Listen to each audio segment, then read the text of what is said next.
Hey, my name is Jackson, and you are watching my YouTube channel Buzzer Beater Hub. Sheryl Swoopes took a surprising stance to downplay Caitlin Clark's greatness. Again. Sound familiar? That's because Swoopes has been throwing shade at Caitlin since her college days.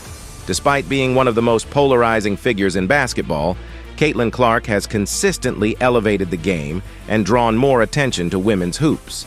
Yet, some legends continue to undermine her accomplishments.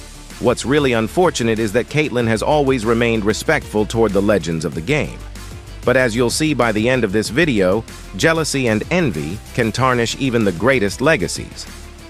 Recently, WNBA legend Sheryl Swoopes took to her podcast, Queens of the Court, where she credited the Indiana Fever's improvement to the Olympic break rather than Caitlin's stellar play. I do want to say this because we talked about the Olympic break, who it could help, who it could hurt. And I've seen the complete opposite with two teams, the 7th and 8th place team.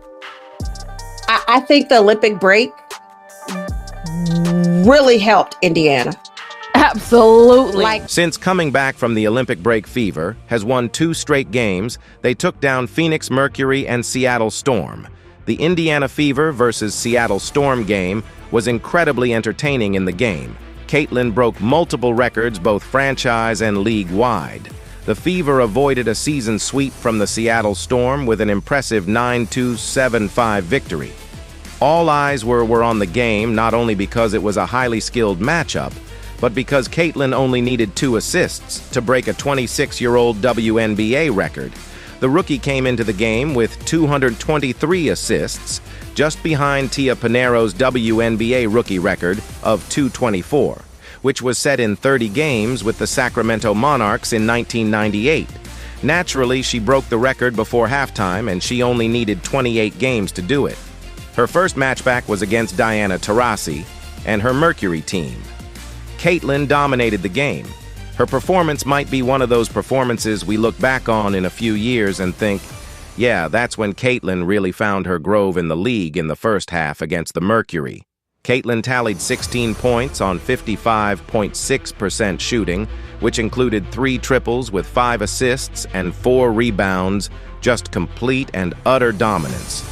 She also made some WNBA history in the process. Caitlin became the first player in WNBA history to score at least 450 points and tally at least 200 assists in a rookie season.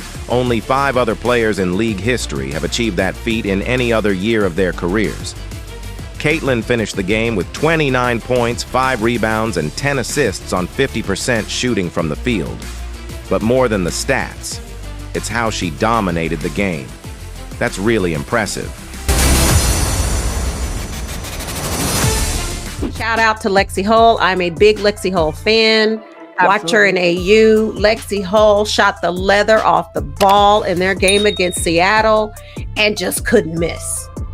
Kelsey Mitchell is just stroking. She is just shooting the basketball. Aaliyah Boston, almost a triple-double. Hey, my name is Jackson, and you are watching my YouTube channel Buzzer Beater Hub.